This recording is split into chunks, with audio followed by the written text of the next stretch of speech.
Hello and welcome back to Lesson with Vienna.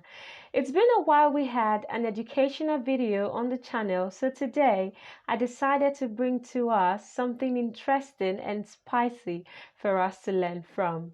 Today we will discuss punctuation mark.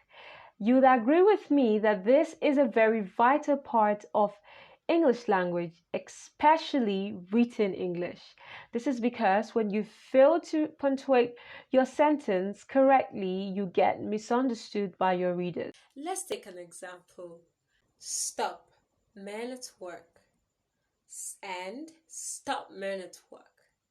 These two sentences varies. The first one is saying stop, that is stop coming.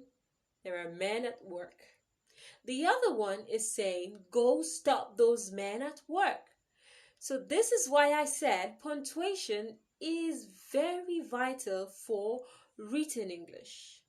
We have various types of punctuation, but for today we would consider just one, period.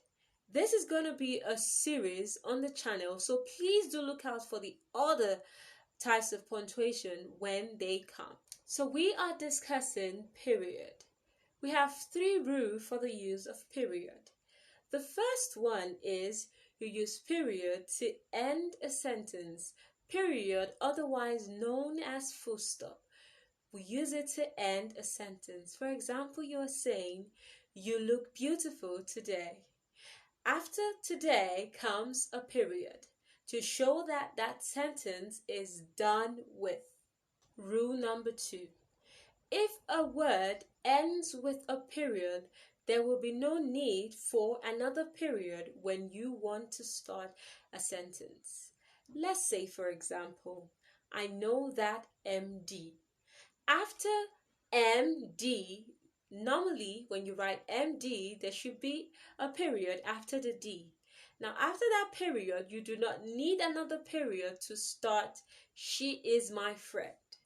So you say, I know the MD, she is my friend. So you use that period that comes after the D as the end of MD, and you continue with another sentence. I hope I made it as explanatory as possible.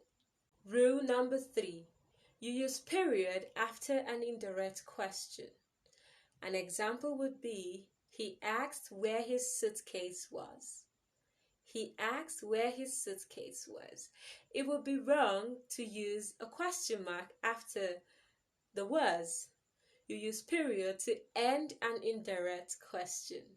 So that will be all on today's video. I hope you enjoyed this video. Do not forget to subscribe to this YouTube channel. Give this video a thumbs up.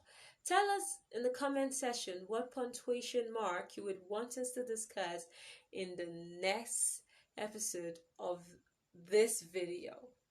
Until we meet again, I am Teacher Vienna and thanks for learning with us.